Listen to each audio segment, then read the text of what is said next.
Welcome to the Clean Power Hour Live. I'm Tim Montague, your co-host. Today is January 19th, 2023.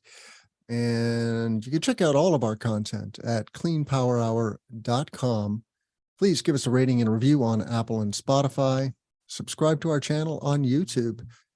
And we are about to announce a major corporate sponsorship for the show, but we have room for more. So if you want to get in front of energy engineers, energy financiers, energy project managers, all kinds of clean energy geeks, then please reach out to me. I have a great media kit I can send you. Just find me on LinkedIn or go to cleanpowerhour.com and hit that connect or whatever the button says. Welcome to the show, John Weaver, commercial solar guy. And also, if you get on Tim's show, then I will ask you a whole bunch of questions about your hardware, because I need to learn about your hardware, because we might have to use it in one of our projects. And that's always a benefit for me, because I want Tim to bring cool people on the show so I know how to build some better solar. Because that's, a lot of this comes down to all of us professionals, Tim included, who's a solar developer. We all want to be able to do solar better. And that would be sweet to see some advertisers here on Clean Power Hour, because solar 24/7, and batteries and hydrogen and electric cars and sometimes some rockets going into space, because that's pretty cool. Tim, how are you? I'm in my new room here at my co-working space. Look at that! You got a fancy background and everything, John Weaver. I'm just like flabbergasted over here. Working on it. I got this cool microphone that's as big as my head here. Here, I'm gonna show it to you on the. It's giant. Oh, you can't really see it here, but look, it's got all kinds of neat whiz-bangy stuff. I don't know how to use it well, but I'll figure it out. And, good. It's good to be in a studio environment. And yes. Speaking of guests, we have Q-Cells coming on the show, John, on February 2nd. And what is his name? Scott Moskowitz. Yes. Yep. Is going to come on the show to talk about what they're up to in Georgia and around the world. Q-Cells being a South Korean solar panel manufacturer, now vertically integrated solar developer, asset owner. I have many wonderful colleagues who have migrated to Q-Cells in the last couple of years. They're on a tear. And we did an extensive story on them last week. Check out last week's live if you want to learn more about what Q-Cells is up to. They're building a major manufacturing plant, soup to nuts, right? Not just solar panel assembly, but ingots, wafers, cells, modules, the whole 9 yards, which is really cool. And real quick, I want to give an overview of what we're going to talk about. I don't know why I stopped doing this, but today we're going to be breaking down a report from ACP, American Clean Power, on corporate buyers and what's going on in corporate procurement of clean energy. We're going to talk about the IRA, what it means for wind, solar, and storage manufacturing. There's an HVDC project on the books in New Mexico, the land of enchantment and the place where I grew up from ages 4 to 14. 2 to 14. And Form Energy's in the news with their iron air battery. There's another manufacturer we need to have on the show, John. I have no dialogue with Form Energy, but they are potentially going to be producing power 10 times cheaper than lithium ion. So we're going to talk about that. What stories are we going to talk about on your end? I wanted to talk about a couple of capacity chats that I've been reading about. The Jaws Solar and a group who's making wafers. And then I also want to talk about a factory from LONGi, as well a solar panel facility or a solar park, solar project from 1981 I'd like to mention, plus some tiny things. There's a new panel out that is bigger than a piece of plywood, Timothy. And it happened finally. Yeah. I don't know if it's a good thing or bad. It depends on who you talk to about those super large panels, but we'll talk about that. Yep. I am a geek for the 4x8 panel. I think they should just make them exactly 4x8. That is what America built environment runs on. pallets of 4x8 stuff, right? Drywall, plywood. Why not solar modules, right? Make them so I can just slide them right into the back of the pickup. I mean, Yeah. that's what it should be. I mean, we've standardized life on the size of a pickup. Let's lock on. Standardization is so important. It's so odd that the manufacturers haven't come together and agreed on, oh, we're going to make resi panels this size and we're going to make commercial panels this size. It's fine to have a difference between resi and commercial.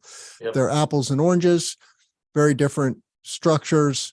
It's appropriate to have a much bigger panel for commercial facilities and for utility scale solar. But my goodness, every panel almost is a slightly different size. And that's tough for the racking makers. Yeah. It's tough for the installers. It's tough on logistics. It's tough all around. Adds an extra step here and there. You know, you have to verify. I'm dealing with a project in New York right now where we're verifying the thickness of the aluminum frame, 30 versus 35, the position of the screw holes, the weight of the unit, you know, the pressure test that it can take when it's going to be in the wind, wobbling back and forth on top of an array tracker. And every module is different. And this module, we had to get a unique test because even though they're a new module maker, but they've been making cells and wafers for a while. And the racking company, who's one of the largest in the world, maybe the second largest, I believe, Array Technologies, they need to verify the module. And so it took us months of testing this unique module with unique characteristics, unique metal sizing, unique this, unique that. And it's like, oh, goodness. And so we're waiting for a last piece of metal that we can cut, a torque tube, which is the long piece that everything attaches to. And until we finalize that, we can't get our torque tube delivered. And it's just, it's a challenge with these many module sizes. And one thing that I'm really worried about, I have O&M and warranty responsibilities on projects, Timothy.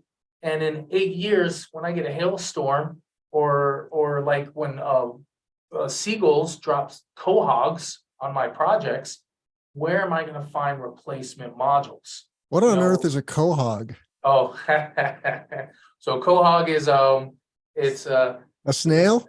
Yeah, sort of. It's like it's a sea animal. It's like a mussel or a clam or something, but it's a little bigger, and they're around New Bedford. Yeah, the seagulls are breaking them on the rocks, right? But they might try to break them on your solar panel. I have a structure a couple years ago. We replaced 15 SunPower modules. Really? Because they just racked them and just, 15. Does insurance cover the seagull attack?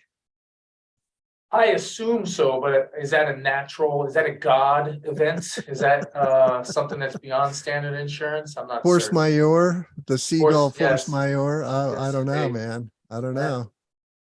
So yeah, the module size thing, it's going to be a question. I'm wondering about it. Yeah. Yeah. It's a double edge. Well, let's talk about the IRA. Yeah. I found this lovely report from WoodMac. Now I can't find it. WoodMac has this. Sorry? I'm looking at it right now. Yeah, there's a link in the report. doc. Why can't I? Is it only an HTML report? Yeah, it must be. Yep. Just a website. I'll put this on screen now. All right. So Wood Mackenzie, our friends at Wood Mackenzie, they're so weird, right? Like they're in the green energy space hardcore, but they decentralize their green tech media arm, right? And Well, it's a little more complex. I mean, WoodMac has always been an oil and gas firm. They have like 10,000 employees. They're a huge company.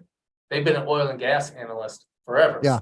It was recently that they bought the GTM team and then started to whack it out. So and now they have this subtitle up here, a Verisk business. What is Verisk?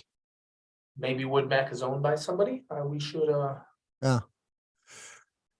Sounds European, but anyway, I love this report because it just lays out in very beautiful graphic terms what the impact of the Inflation Reduction Act is. I'm going to scroll down to this bar chart right here. Onshore wind equipment costs as percentage of U.S. manufacturing blades, towers, nacelles, and it shows, before and after IRA. The first bar is the before US, after IRA, or AMPC, which I'm sure stands for production credit. I don't know what the AM is. And then cheapest import, right? So you see how American manufacturers can't compete, generally speaking. We're not too far off on the steel tower. And that's because we do have a robust steel industry in the US. I have a tower plant not too far from my house, maybe 45 minutes, but, and then nacelles, right? But then you see how the IRA knocks down those costs to below foreign competitors. And this is going to drive adoption of all the big wind developers buying US products. And then they do this for not just wind. I mean, this is another, this is offshore wind now. Same effect, not quite as dramatic, maybe. Thought there was a utility solar. Here we go. PV equipment costs as percentage of US manufacturing. And still the cost, I mean, it's a big difference. It's night and day. Yeah. What were you going to say? Two things. One, that the cost is still cheaper when we import. So that's probably going to be actually good for the US market. It'll keep us on our toes. But there's another dynamic in here that isn't accounted for. So AMPC is American made parts, I believe, and components. And, I got it. Yeah. And this parts and components does not include the 10% adder to projects as part of the ITC. So that US AMPC at 29% down, that's still short from the 33. While the hardware itself might be still more expensive than an import, the project will be cheaper with the more expensive hardware. So, let's say it's a 4% difference. 4% difference on a 30 to 35 cent per watt module, that's a penny or two. Maybe three, let's just say it's 3 pennies for the heck of it. But if we had a 10% tax credit to a $1 million project that cost $1 a watt, now we're talking a 10-cent savings for domestic content. And that 10 cents will kill the 3-cent premium for the module for buying American made. Yeah. So the IRA has double levels of attacking.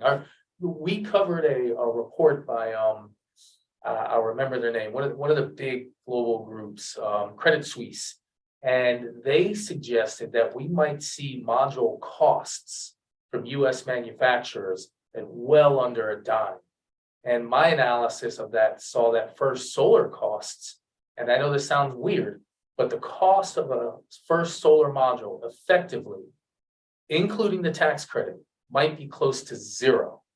Because like 3 years ago, First Solar said to Bloomberg that the cost to make their panels was about 20 cents a watt. The cost to make, or the tax credit that they're going to get, is 18 cents a watt, Tim. So if 3 years ago, if their price is the same, okay, so it's 2 cents a watt as their cost to make a panel. Now, you can't add margins and profits on top of 2 cents and sustain their business. They probably still need to make 5 cents, but we're still under a dime for retail potential price. Now, demand may drive that number up and keep it strong above 10 cents. But man, we could see some really interesting pricing because of this IRA manufacturing incentives for modules. Modules specifically, I've been looking at. Yeah, and this report goes on, covers front of the meter storage, same impact before and after the IRA, 26% impact on enclosures. Yeah, I just love this report and it's beautiful. But we should move on.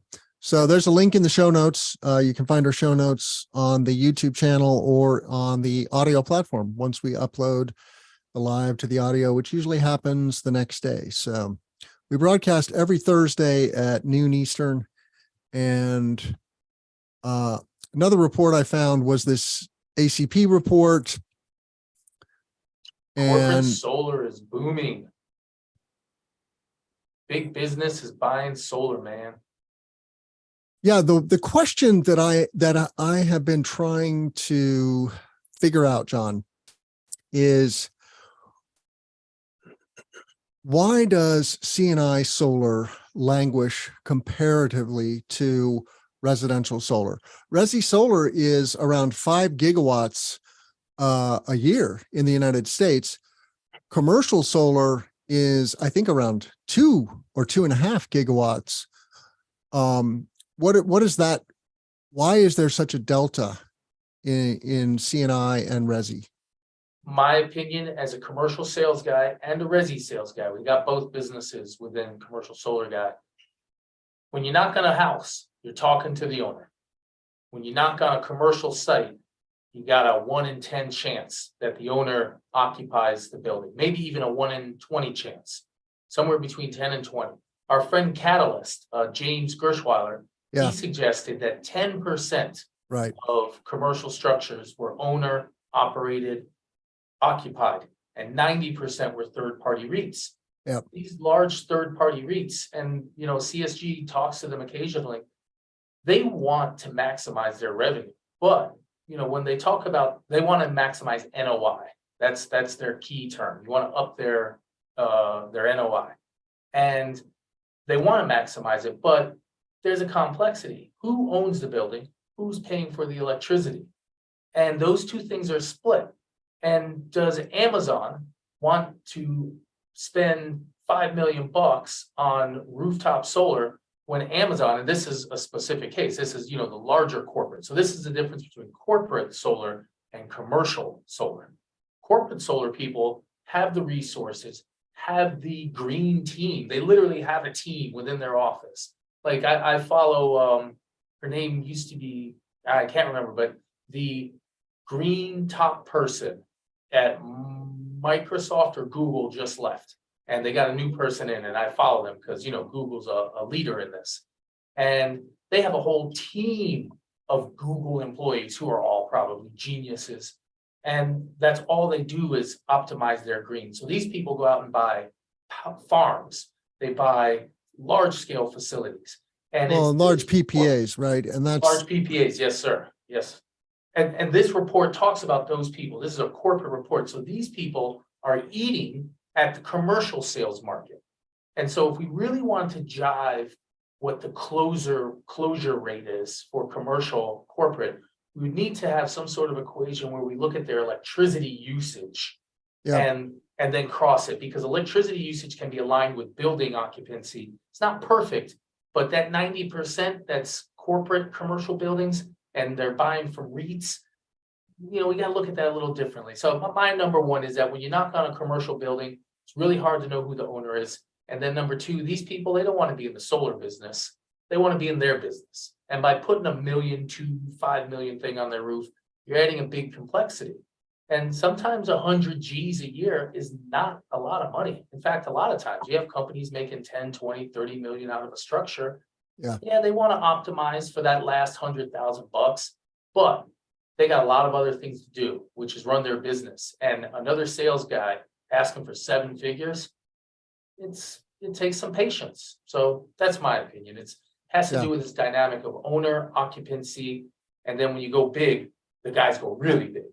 But I do know that there are corporate structure owners who absolutely want to put solar on the building. And, they're out there. And we're talking to some of them. So the cool summary here is that there's been 100-fold increase in corporate clean power procurement over the past decade. During that same period, solar and wind costs have decreased 71 and 47% respectively. So solar prices have come down 71%. It used to be 80, and then before that 90. So that number keeps shrinking because we're asymptoting, right? The technology has matured. But dig this, previously 2021 was a record year for corporate procurement with more than 15 gigawatts of new contracted capacity. And in 22, that number is 20 gigawatts. So there is lots of clean energy being consumed by by the C&I market, right? It's just being done through these large scale PPAs. And so what's actually being counted in these stats on the DG C&I market are just a fraction, right? Yep. Of what corporate America is actually consuming. But that is the market.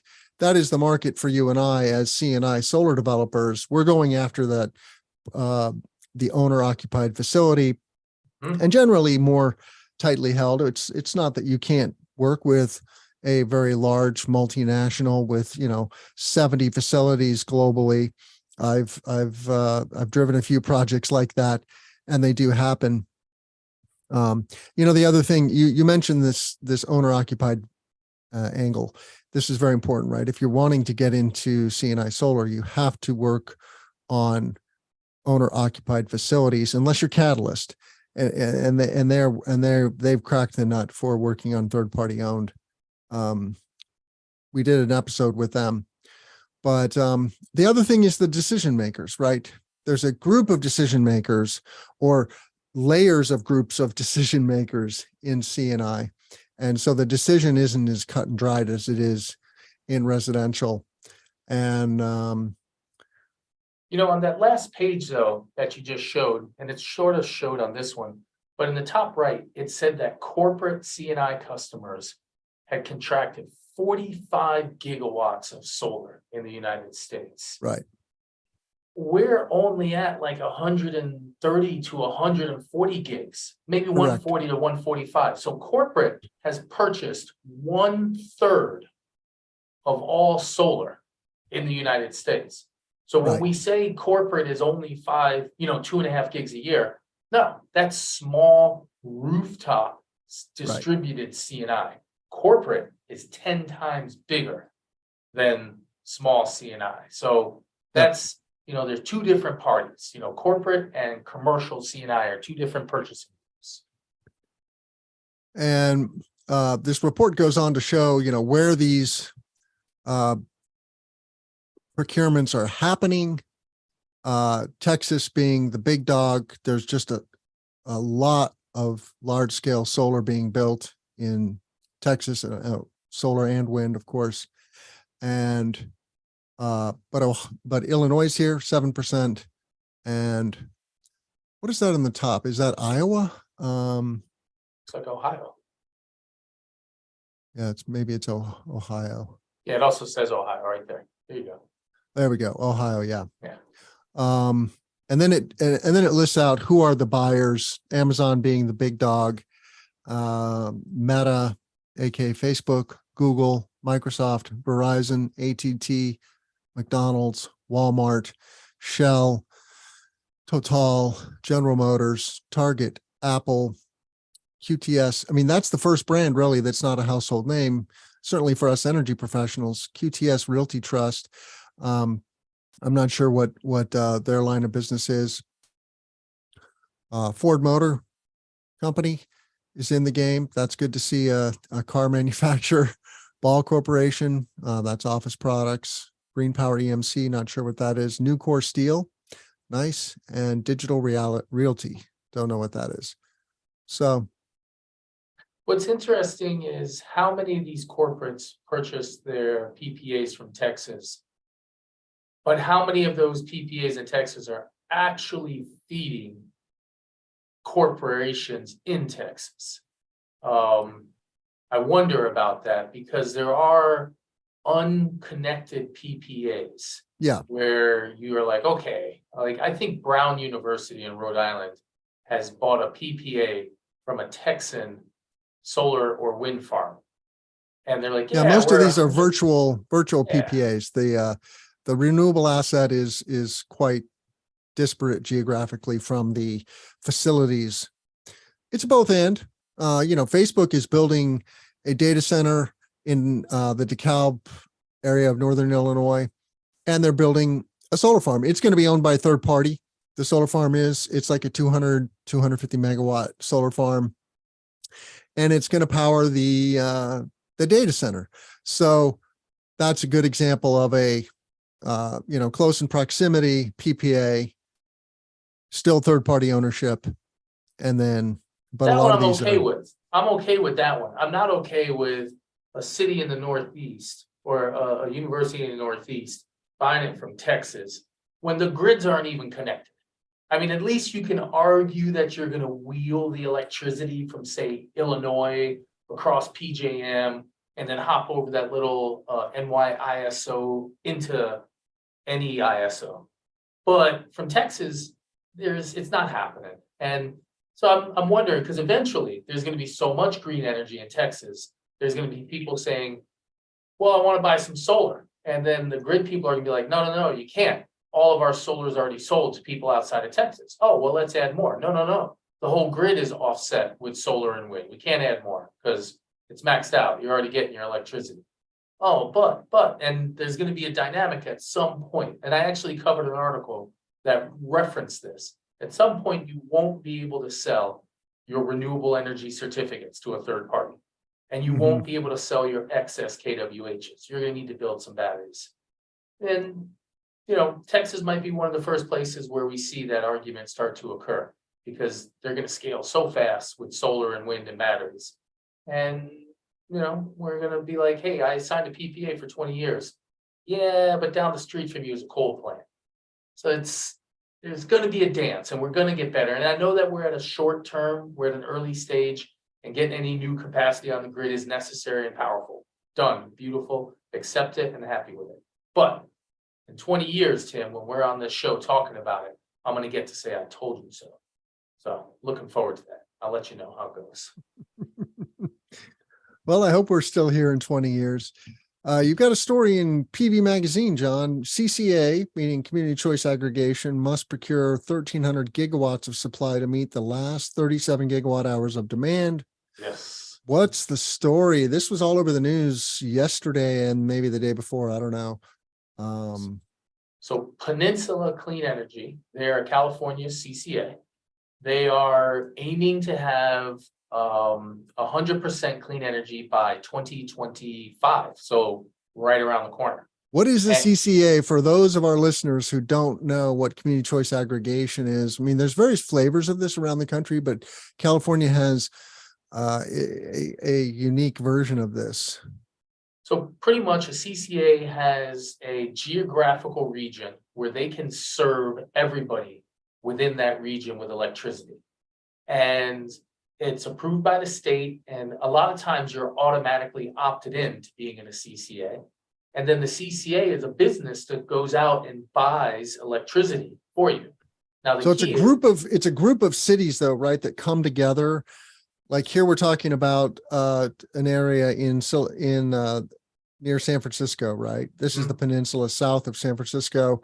You've got Redwood City, et cetera, down to San Jose, and they come together as a buying cooperative. Correct. Absolutely. Yes. Yeah. And so and Peninsula, this article is about their future purchases that are going to be required to move them from matching. And here's the key. Right now, they're 100% renewable, but only on an annual offset level. And this ties sort of kind of back to our my little complaint about Texas and Rhode Island. They're offsetting your use on an annual basis.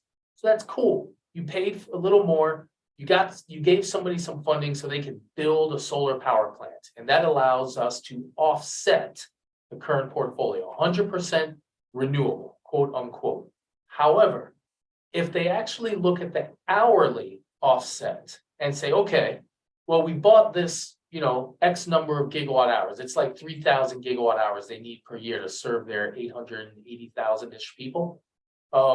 If we bought this offset number, when we do the math and we run this model, and they call it the matching around the clock hourly energy match model, we find that only 71% of our hours are covered. And so if you scroll down a little more, there's a double chart.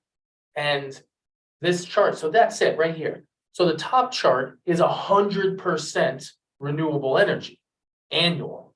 But if you see all the yellow and the red, that's carbon emissions. And those are emissions because in the wintertime in California, we don't have the resources to be clean. But they're still 100% renewable, but they're not. you look at the bottom one, that's them at 99% renewable. So technically not as good as the 100, but 99% covered hourly. And that means they looked at every single hour of the day and said, okay, we have to figure out how to win. And the key is, and this was pointed out to me on Twitter just this morning. Batteries are a really big part of this and very important. And there's a chart, I believe we slow down, or scroll down. I can show it to you. Yeah, right there. You can see where the energy is served from, the green being batteries, the blue being wind, the yellow being solar. But the key is in this one is that geothermal was the major player that supported the overnight wind and the 24/7 stuff. And so that matters, so getting those last 24 hours, and here you can see the cost. So what this chart here is really, really neat. The amount of electricity that they had to procure to meet those numbers, our annual 100, hourly 90, hourly 95, hourly 99, and then the last one. And the reason it pops so big is that you have to buy extra solar in the daytime to fill up your batteries. And a whole bunch of that solar is going to be excess. And your batteries aren't going to be fully filled up. But you got to buy it anyway because you have to pay for the power plant. You can't just buy X number of kWhs. You got to pay for the power plant because everyone else wants to buy those overnight clean kWhs as well. And so that last 1% is actually going to cost about 18% more on their electricity bill. And so that's what this challenge is that we can get to 99% reasonably cost effectively and with good modern tech. And we're probably going to be burning some gas, maybe not coal, hopefully, but burning some gas. And it's a challenge. But then to bump it to a pure 100%, 24/7, 365 becomes a challenge unless we have geothermal or nuclear. Now, if you notice here, there's zero nuclear in this portfolio. It's 100% renewables. And, geothermal's coming. I follow a gentleman named Tim Latimer. He's, I can't remember his geothermal company, but he seems to have raised money and be a cutting edge geothermal guy. So this just speaks of the challenge. 37 gigawatt hours. That was their last 1%. They had to do 50 times that amount, 40 times that amount to knock it out of the park. And, it's going to be some hard work. But that extra 1,300 gigawatt hours, Timothy, eventually you and I, we're going to sell that somehow because there's value there. We may not exactly know when we're going to have it. It may be off capacity factor, but at different times of the day, different times of the year, some Bitcoin miner is just going to plug in and say, you know what, I don't care. It'll work for me.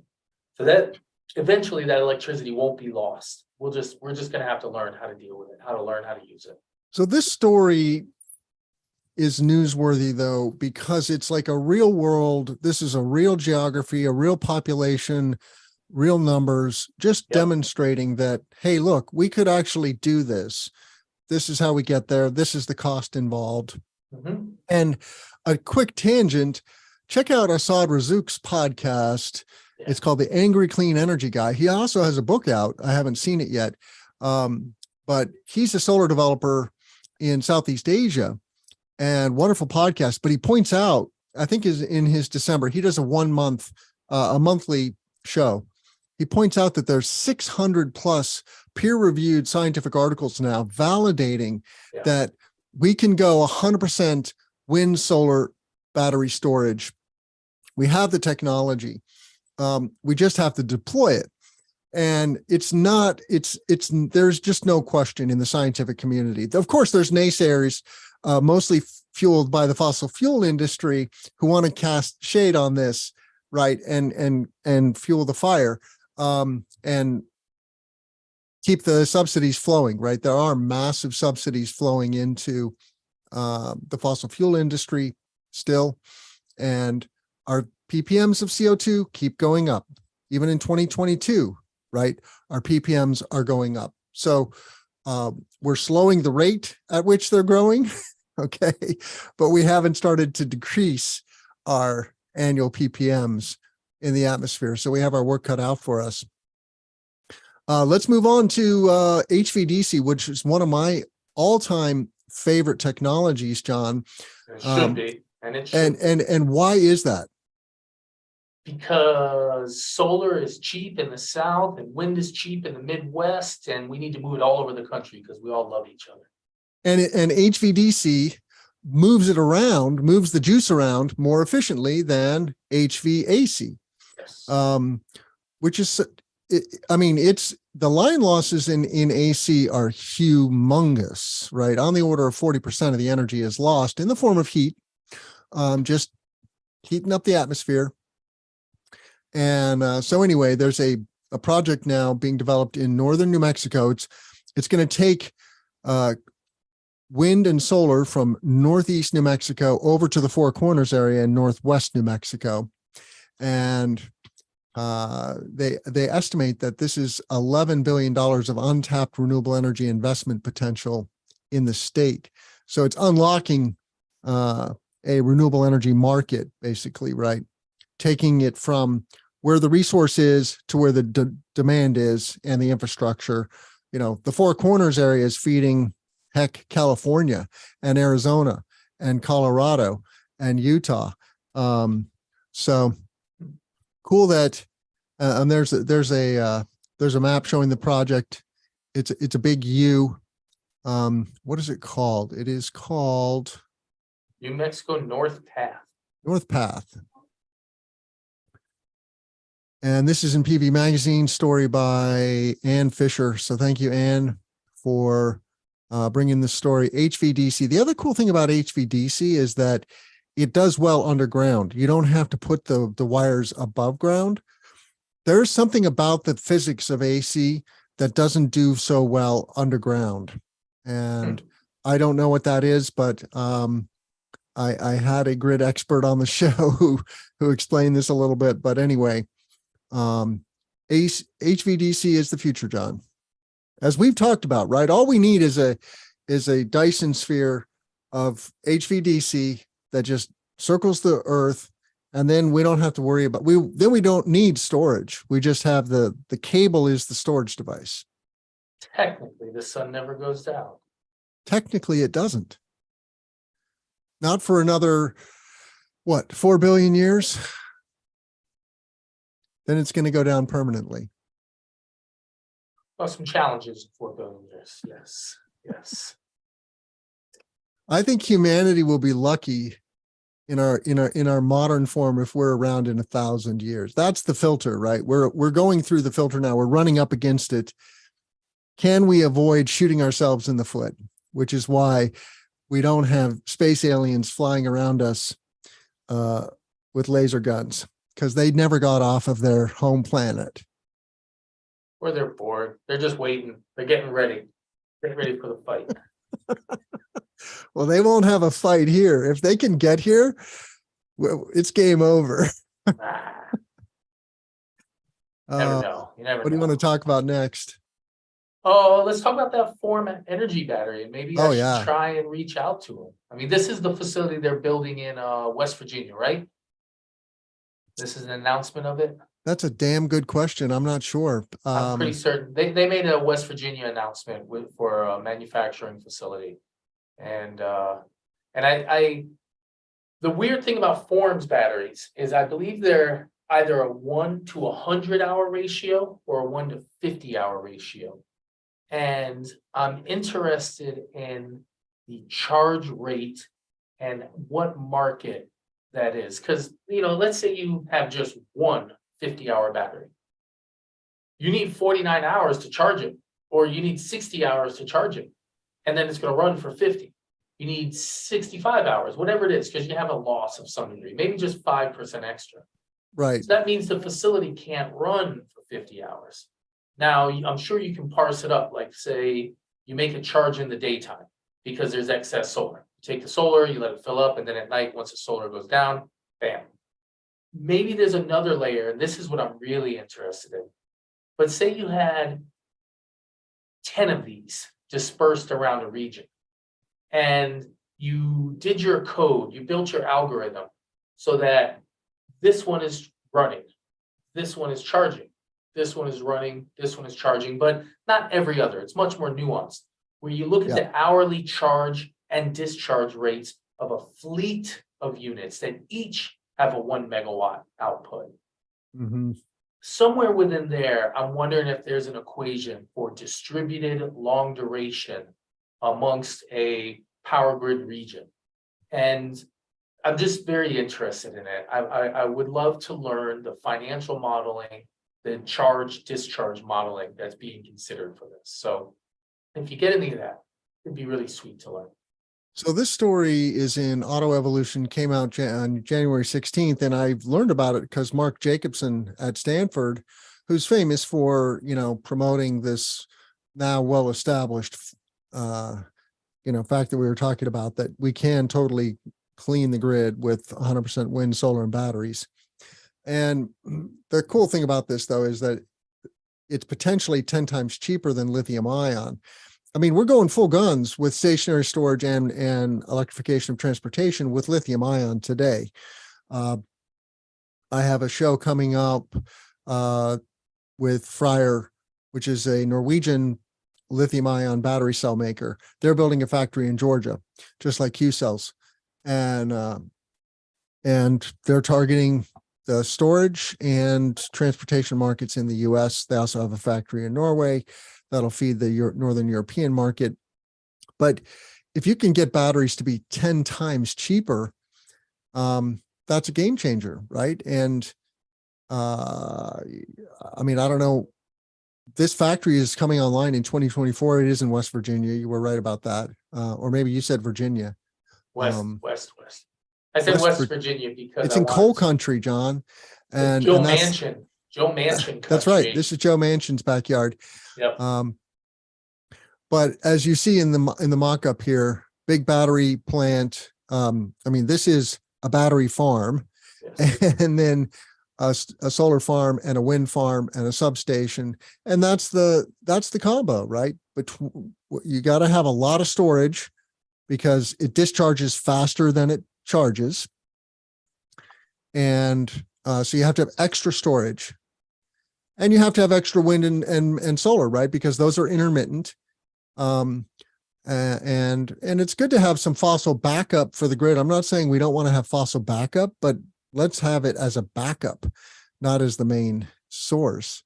So they're targeting $20 per kWh compared to $200 per kWh in the case of lithium ion. And that is, that $200 is kind of a standard, right?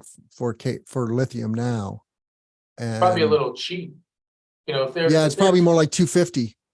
Yeah, and if they're talking $20 per kWh deployed, full turnkey, I probably 250, 300, maybe even 400 for deploying the larger stuff. I've never deployed a big one, but 200 might be a low number right now when we do the full package, the full control system, the full management.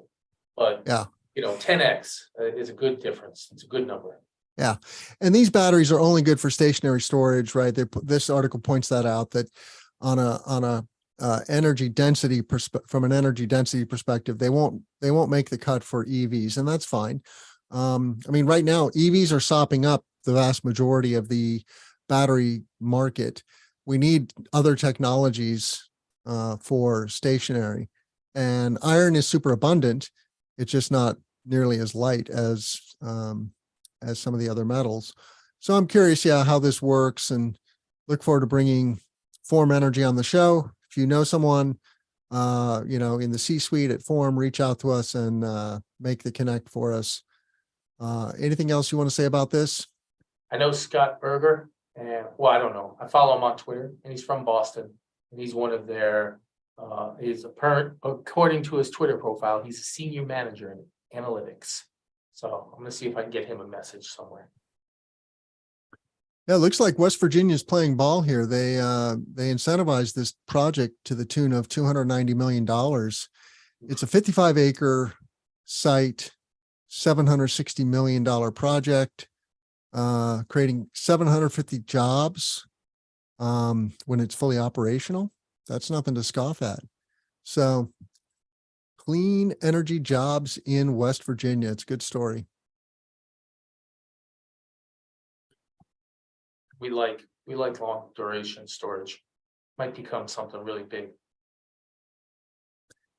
Yeah, it's curious that this iron battery technology apparently is quite old as well. It's just been modernized. I read somewhere that flow batteries were first invented in the 80s or 90s Pacific Northwest, the people that ended up being ESS. So seeing that iron air batteries, which is the flow battery, actually have late 1800s DNA, makes me want to research it a little more and just kind of learn what's going on there. So the French energy giant Total has dipped their toe in the agrivoltaics waters. And there's a story here in PV Magazine by Gwenelle Debut. I'm not sure if I'm saying that name right. I don't know if it's a he or a she. That's quite a name, but they studied the impact of solar panels on crops in order to develop a repository of agronomic benefits, right? You and I have talked a lot about dual use solar. You see our favorite vertical racking right here. I can't remember the name of that company. It's a German company, I believe, right? Next to Sun. Next to Sun. Have you got a Next to Sun project going yet, John? No, tried. Yep. We might actually be building a small test facility of about 30 kW right now, but not a big one yet. Nothing official. Yeah. And they unveiled the results of the first harvest from 3 agrivoltaic demonstration projects in France. They were using vertical bifacial photovoltaics. So these are small scale projects, a couple hundred kW. I like what they say in the second half. They saw an increase in the yield for wheat and an increase in the yield for lentils. By 2%. And they say part of the reason, one explanation, is protection against high winds. High winds also sap water directly from the site. And having a better hold on to your water leads to a better growing season. And there's other research out there that shows that solar panels create microclimates and absolutely increase the water retention rates of soils. So not surprised, totally want to do some vertical. I think this is a great agrivoltaic technique. And when people start to see that this can happen, they're going to be like, oh, I'm more open to let my land be used because I can still use my land. I can still farm on my land. And that's pretty valuable. And it made me think that of this conference, there's a conference coming up in March in Chicago called the Solar Farm Summit, North America's Agrivoltaics Expo. It's very affordable. It's a couple $100. It's a 2-day conference, and I'll find the dates here, but it's at the Hilton, I think, at O'Hare. So it's right at O'Hare. So you can just fly in, go to the conference, fly out, very easy to get to. And then Midwest Expo is also coming to Chicago this year. That's a conference that's been running in the Twin Cities up in Minneapolis for the last 8 years. I think this is the 9th or 10th Midwest Solar Expo. That's going to be May 1 to 3, also in Chicago. But it's cool to see an agrivoltaics conference coming to the U.S. These have been happening a lot, I think, other places, especially Europe. But the U.S. is getting in the game. And March 13 and 14, I believe. Oh, March 13 to 15. So it starts the evening of the 13th and goes through the 15th. Man, so check that out. Might find my way to Chicago there, Timothy. Yeah, we can have a beer at O'Hare Hilton. I'll put this in the show notes. What do you want to talk about? We've got 1 or 2 more stories we can cover. Can I do the one that you're right at right now? Just this Roth Capital. The Roth stuff? Capital? Yeah. So Roth Capital. There's no link. I know, it was one of the emails they sent. Maybe Okay. you can just share the document so everybody can see the amazing coordination of our work efforts in the back. The sausage making of the Clean Power Hour. But no, I get an email every day or two from Roth Capital, or sometimes multiple emails in a day, where they're covering various companies they invest in, and they have these investor conversations. They have good webinars. And 2 days in a row, we got capital volumes or capacity volumes talked about. Solar says that in 2023, they see 400 gigawatts of demand, Tim. You know, first off, last year we did 183. So we're more than doubling. No, not last year, sorry, 2021. So year before, we did 400, we did 183 gigs. Last year, we think we did in the upper 200s. And now Ja is suggesting that they see demand for 400 gigs. You know, I wrote an article around Christmas time saying all I want for Christmas is 400 gigawatts of solar and, you know, installed this year. And I thought I was massively exaggerating and thought, oh, there's no chance, not happening. Well, I'm not the only crazy one. There's other crazy people out there, Tim. And some of them work at Ja Solar and think that 400 gigawatts of solar might get installed, which would mean we doubled our global deployed capacity in less than 2 years. We are without a doubt in a short exponential race. And how many years this lasts? Oh man, but anytime it happens, it's awesome for us because we come out the back end of it and we're still at it. Now, so that's the first one, Ja Solar, 400 gigs of actual deployable demand. So that's a beautiful number. The second number is a good one too. 835 gigawatts of wafer capacity with a 70% utilization rate. That puts us somewhere in the middle 500 gigawatts of space. When I spoke with Jenny Chase from Bloomberg New Energy Finance recently, she said in 23, she sees a technical capacity of 500 gigawatts of modules globally. Tim, I was just exasperated about 400 gigawatts. I don't know what to say about 500. I mean, it's just, so I just saw these two items over the last 2 days and I was just like, oh my gosh, the numbers are just so big. And, you know, I guess we just got to hold on for our careers and, you know, ride this fucking creature, this wild horse, because it is running right now and it's jerking left and right and it's doing some big stuff and it's just. That's a good analogy. A running horse. There are ups and downs in the solar industry. Sometimes it's unpredictable. Will it go up or will it go down? But there's no doubt that there's going to be an upward trajectory. It's just a question of how fast. And but the good news is that it's fast enough to create millions and millions of jobs and economic opportunities. It is the economic opportunity of our lifetime, certainly. Something like $100 trillion is going to go into clean infrastructure in the next 30 years. And that's a lot of jobs, a lot of opportunity. So you found a 40-year-old solar panel in Massachusetts. Yep. I thought it might be in Colorado, but in Massachusetts, and it definitely looks different than modern solar panels. I'll put this on screen, but so this is a good project of the week, I guess we'll call this. Sure. And how did you find this story?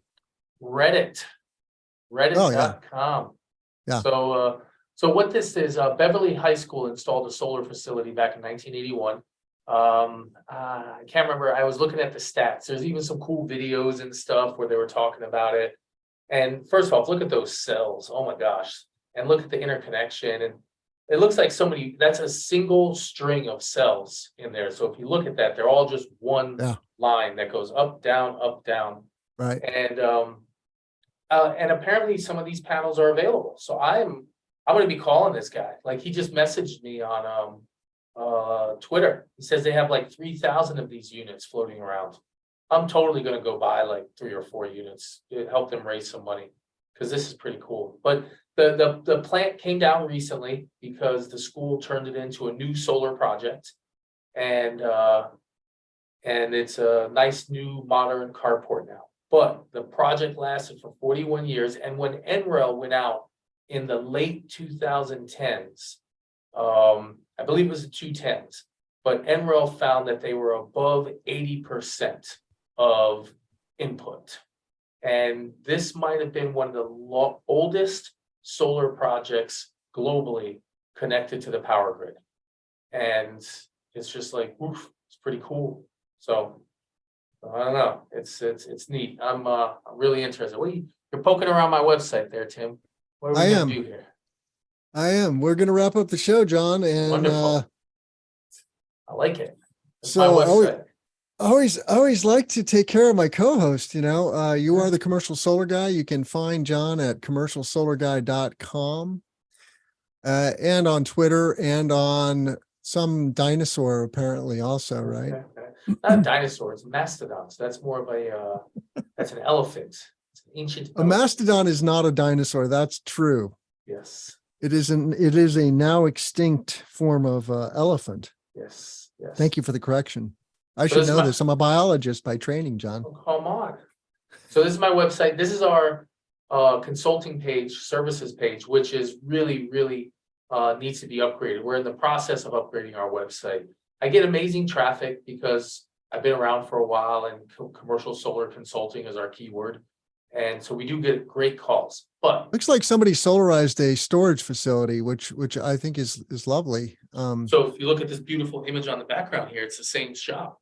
That's technically that's two installations. That's Brewster, Massachusetts. There's a public road splitting it. So we had to have two unique connections there, but it worked out for us with the way the incentives work. And this guy's doing great. I mean, his electricity usage there was minimal. So this is 100% resale back to the utility. And just a good project. It's been up there. It's got Selectria for inverters and Seamus Woods. That's the owner of it. So this is secure storage in Brewster, Massachusetts. And this was Commercial Solar Guy's first big project as its own company. So forever, Mr. Woods will have a place in my heart. Cool. Yeah, I've never run the numbers on or done a design on a storage facility. I always wondered, could you power the facility with 100% clean energy and times 100? These facilities is very minimal electricity usage. At most 40-50 kW would have offset the use. So I don't know if these are air conditioned units. So if you have an air conditioned unit that's multi-floors, it can be a little more challenging. But this one, he couldn't use 1/10 of the electricity. So we had to sell 100% to the utility. Oh, so it's not a behind the meter project. No, sir. This is standalone in Massachusetts. That is the weird thing about you in Massachusetts. Like so many front of the meter things. We don't have that here. We don't have it anywhere else in the country other than Rhode Island, to the best of my knowledge. Those are the only two places where I know that you can do a pure standalone front of the meter, PPA and sell it 100% to the utility, unless you go, utility scale. But Massachusetts has a unique market, a great market, in my opinion. Yeah. Well, you can find all our content at cleanpowerhour.com. You see that on the screen right now. And we're dropping a one-on-one interview every Tuesday with guys like Mukesh Chatter at Awesome Energy, doing a alternative to lithium technology. They're using manganese. They're still in the lab/pilot phase. And so we do bring early stage companies on the show.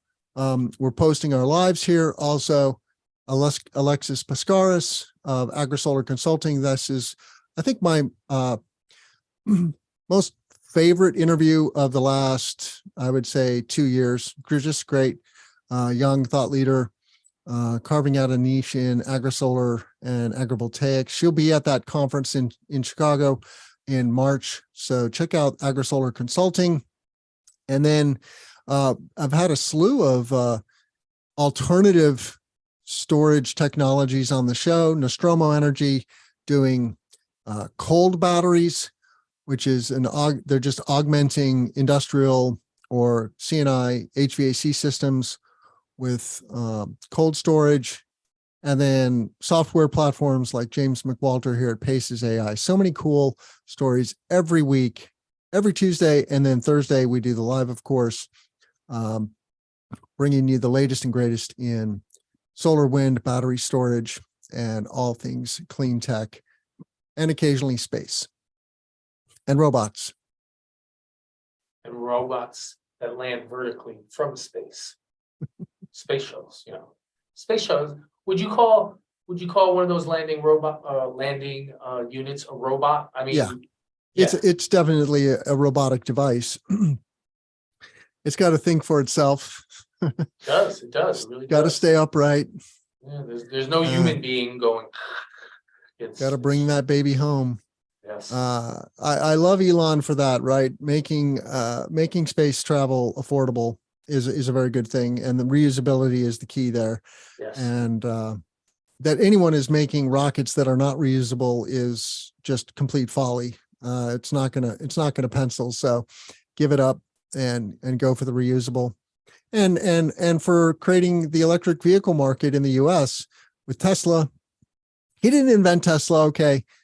He just muscled his way in with his PayPal money but he's the one, he is the genius that really took it to market and made it popular, and by far.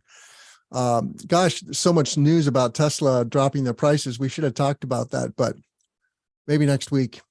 Well, thank you, John. And thank you to all our listeners. We do this for you. So I'm Tim Montague. Let's grow solar and storage. Take care.